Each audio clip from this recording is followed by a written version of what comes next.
After Rekka and his team defeat several Madogu bearers, they continue on their mission journeying deeper into the mansion. Kurei sends his best minion after them, Kaoru Koganei, the boy who kidnapped Yanagi and wields Kogonanki. However, Kaoru refuses to fight the trio and tries to trap them instead. They struggle desperately to hold up the closing wall, but Domon's unable to summon power from the Ring of Saturn, and the three are in danger of being crushed to death. Just then, a mysterious figure appears. Dalawang Hokage na magkalabang alap.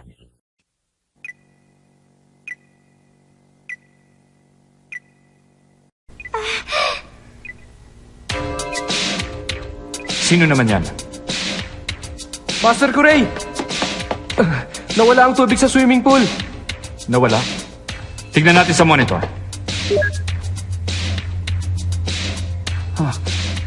Kung ganun hawak niya ang... Kilala kita! Ikaw si Dylan. Mukhang abala yata kayo sa paglalaro. Hirap na nga kami, nang aasar ka pa. Nagpapakahirap kayong buhatin yan. May pinto naman. Ako naman! Sino kaya siya? Kawawang nilalang. Ano ba talagang ginagawa mo rito? Huwag mong sabihin ngayon mo kami gagatian habang naiipit kami dito. Kasalanan ba namin na natalo ka ni Rekka noon sa bahay ng mga salamin? Ganun ba? Paano mo naman nahulaan?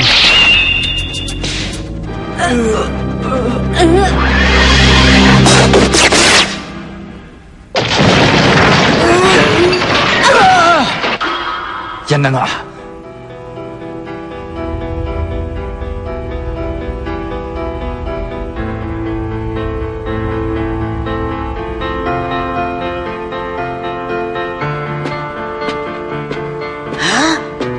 Dalawang metrong kapal ng pader na yan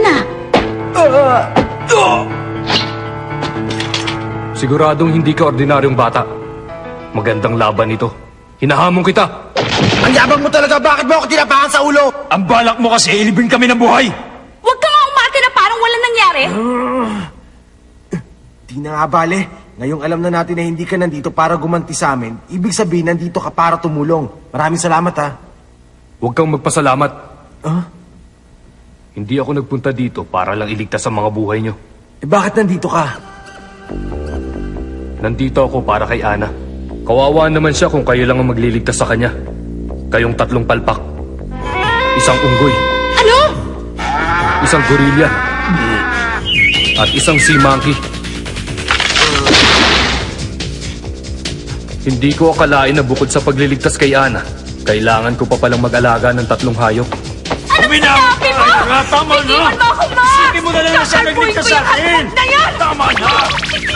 Pogi nga, ang yabang naman.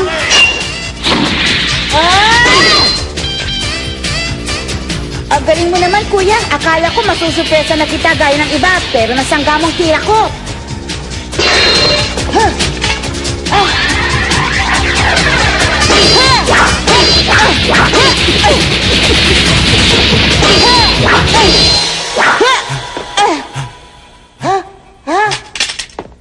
Umalis ka na kung ayaw mong masaktan. Ang galing niya. Hindi pa rin ako makapaniwala na natalo ko siya noon. Nung naglaban kami sa bahay ng salamin. Sa taglay niyang galing, hindi ko maalala kung paano ko natalo si Dylan Mikagami at ang kanyang Ensui. Tama ang hinala ko. Taglay niya ang Ensui. Ang Fujin, singsing ng Saturn, at ang Ensui, magiging lubos ang aking kasiyahan. Isa na lang ang natitira. Ano naman kayang mahiwagas ang datang hawak niya? Tuturugin ko mga taong yan! At yung babae, ipaubaya mo na lang siya sa akin. Gawin mo ang gusto mong gawin. Ang pumapagabag sa akin ay ang lalaking yan. Siguro ikaw na nga yun. Ang sabi ni Ana, darating na raw ang magiting at matapang niyang kabalyero para iligtas siya. Nakakatuwa naman. Ang tingin sa akin ng prinsesa ay isang kabalyero. Tama ka. Ako na yun. Magkalinawan nga tayo, Dylan. Sino bang palagi nagliligtas sa kanya? Ibang klase namang unggoy to. Napakaingay. Hindi ka ba nahihiya sa sarili mo? Hare ka? Huh? Sumumpa ka na ikaw ang magiging tagapagtanggol niya at ang magliligtas sa kanya.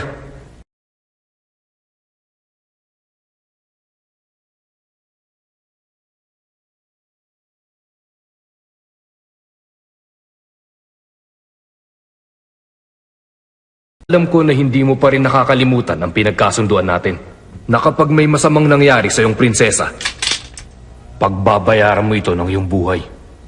Hindi ko nakakalimutan yon. Hayaan mo. Kahit na anong mangyari, ililigtas ko ang aking prinsesa. Hindi ka pa handang mamatay. Hoy! Humanda ka! Isang karangalan para sa akin na kalabanin ang sinasabing kabalyero ni Ana. Mabuti pa, tumabi ka muna, Lola. Isama mo na rin yung mga unggoy na nasa tabi mo. Pwede ba? Huwag na huwag mo kaming tatawaging unggoy! Masakit mo naman magsalita. Wala akong pasensya sa mga bata. Dahil para lang magtanda, kailangan pa nilang masaktan.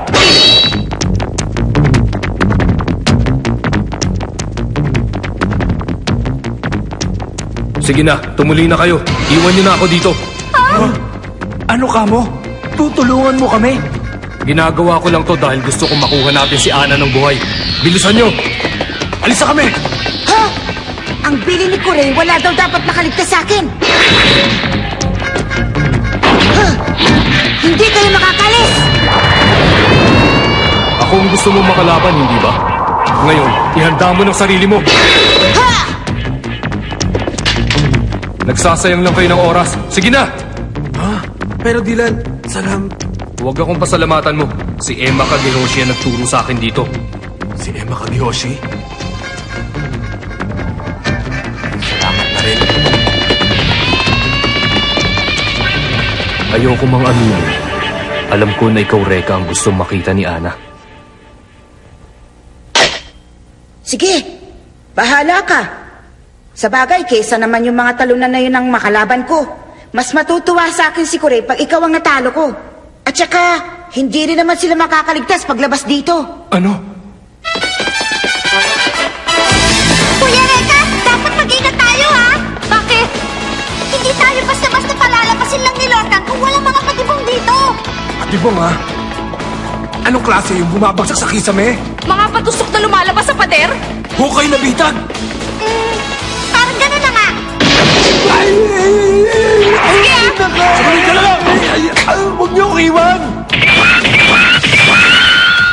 Buhay pa ba kayo? Hindi ko pa alam eh. Kuha ni Lorcan.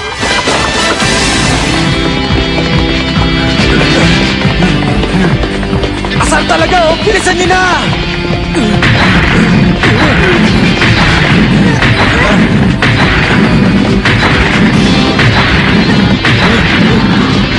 Hindi na tayo aabot.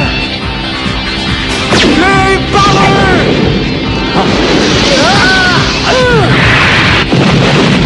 Ang galing ko talaga! Apoy, pareho sila. Tayo na, Lola.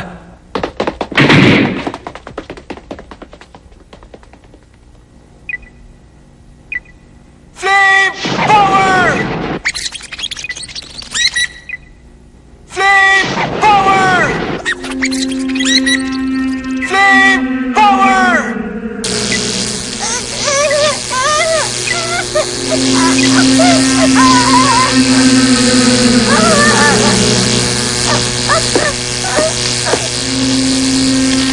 Opo.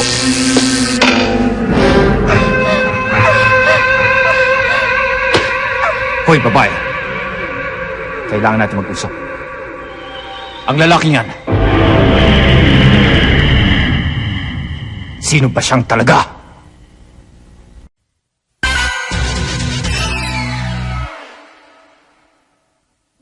I'm growing tired of this game. Now tell me who he is! He's just my friend. For your own sake, I hope you have more to say about him than just that. He just shot flames from his hand. You must have known about that. Aside from myself, there is only one other person who is capable of that. You mean you can do that? Oh, yes! Is he some kind of magician? Does he have some kind of gadget hidden on his arm? Hindi pwede yan! Sabihin mo, sino bang talaga? Ang lalaking yun! Hindi. Hindi ko alam. Sinungaling! Totoo. Nung 1 linggo lang kami nagkakilala ni Reka. Reka.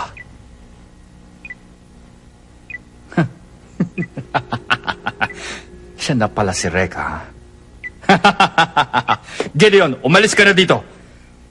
Maghintay ka na lang sa iyong kwarto. Pero Master Kuray, Huwag ka mag-alala, Gideon. Mapapasa iyo ang babaeng yun. talaga? May kailangan lang akong tapusin sa lalaking yan na nagngangalang Reka. Nakakatawa naman. At hindi ko napansin kaagad. Hindi ko inakala na darating ang panahong ito na muling magtatagpo ang aming mga landas.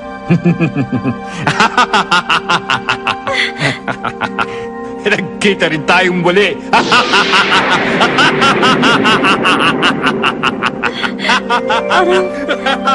Parang nasisiraan na siya ng bait.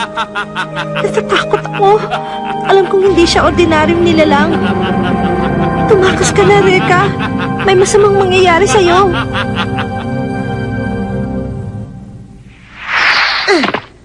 Alam kong natakasan nila mga patibong. Wala ako sa kondisyon para makipaglaro sa'yo, bata!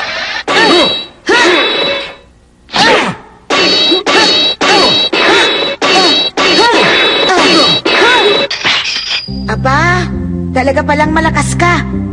Mahiwagang sandata ba yung espada mo? Ito ay ang Ensui. Gumagamit ito ng tubig para gawing espada.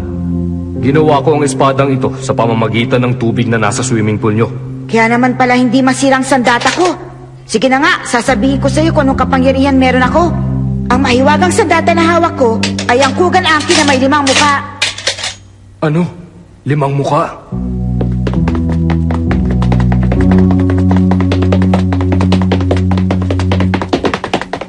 Konti na lang. Konting tiis na lang, prinsesa. Parating na ako para iligtas ka. Siguradong may patibong na naman siya sa loob. Ayun na nga. Huwag kayo mag-alala. Isang mahabang pasilyo lang ang nandyan.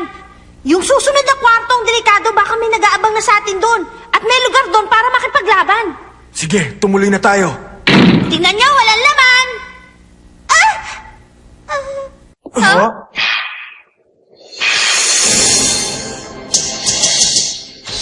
Mahigit na 400 taon na rin. Di ba, Reka? Sobrang tagal na nun, ah. Sa palagay mo, maaalala pa kita? Si Kuya Kuray! Nandito! Si Kuray? Siya na yan? Wala pa naman akong balak na kalabanin ka sa ngayon. May gusto lamang ako sabihin sa iyo na mahalagang bagay. Reka Hanabishi. Ito yung siraulo na nagpaduko sa prinsesa ko. Ang prinsesa ko! Ibalik mo siya sa akin! Yeah! Anong... Pipigilan niya ang kapangyarihan ko. Di ba ang sabi ko sa iyo ay may mahalaga akong bagay na sasabihin? Isa pa! Same power! Tupok na siya! Tumpak!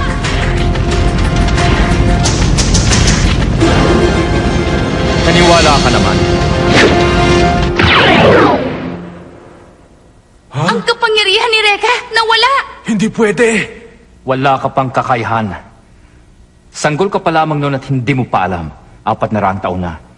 Mula nang bigyan ko ng takdang marka ang iyong mukha. Ano ka mo? Anong ginawa mo? Ano ba nangyari nung panahon na yun? Paborito niyang ira yun eh. Yun yung panahon ng digmaan ng estado. Siguro naman ngayon, handa ka na makinig sa aking sasabihin sa iyo, Reka. May sinabi din sa akin si Emma tungkol sa nangyari 400 taon nang nakakaraan. Pero paano nalaman ng taong itong tungkol doon? Maski nung sanggol pa lang ako. Sino bang taong ito? 400 taon na ang nakakaraan na magganap ang digmaan ng mga estado.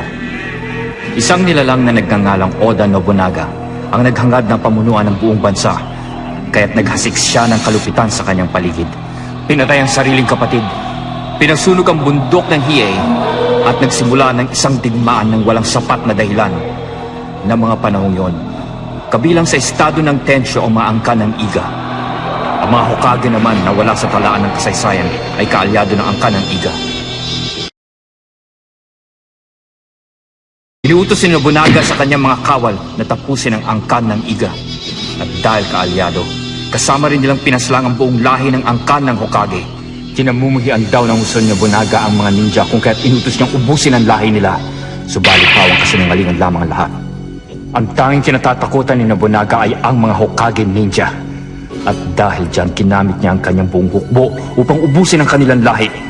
Alam mo ba kung bakit niya nagawa ito? Hindi. Dahil sa taglay nating mga mahiwagang sandata.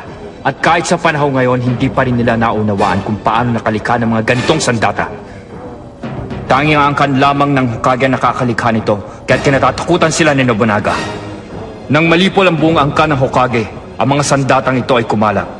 Magiging kapakipakinabang sa akin kung maiipon ko ang lahat ng mahiwagang sandata upang mapasa akin ang buong mundo at gagawin ko ang lahat. Mabawi ko lamang ang lahat ng makapangyarihang sandata ng Hokage. Kaya mo dinukot si Mr. Suko dahil lang kolekta rin siya ng mga sandatang ito. Tama ba ako? Hindi. Pero marami na siyang nalalaman tungkol sa aming mga Hokage ninja. Bonus na lamang siya dahil ang layunin namin ay dukutin lamang si Ana. Ang prinsesa? Pero wala naman siyang alam tungkol sa Hokage o kaya sa mahiwagang sandata. Bakit pa siya pinadukot? Ang aking ama, si Augustus Mori ang nag-utos nito. Ang aking ama ang karapat dapat magtaglay ng kanyang kapangyarihan. Ang prinsesa? May kapangyarihan? Magpagaling.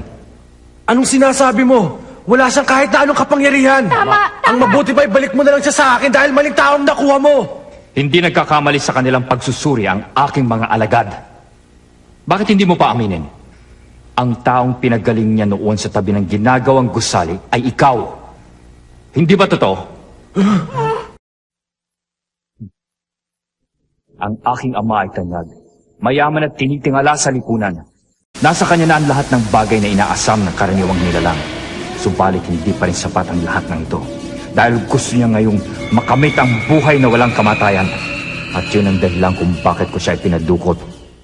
Upang ang aking ama ay maging immortal. Buhay na walang kamatayan? Kaya niyo siya pinadukot? Sinong niloko niyo? Flame power! Akala ko may malinaw na sa'yo, hindi ubra sa akin yan!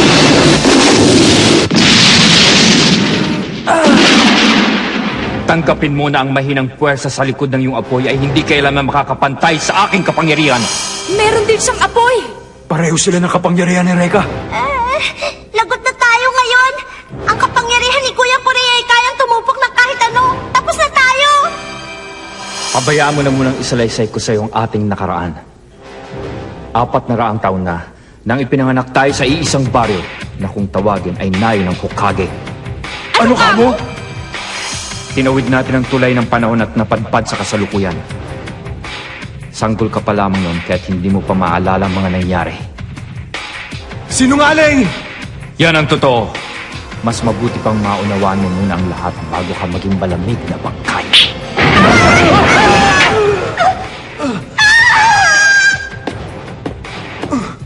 May gusto lamang ako itanong sa'yo. Nabanggit mo kanina ang pangalan ni Emma Kagehoshi.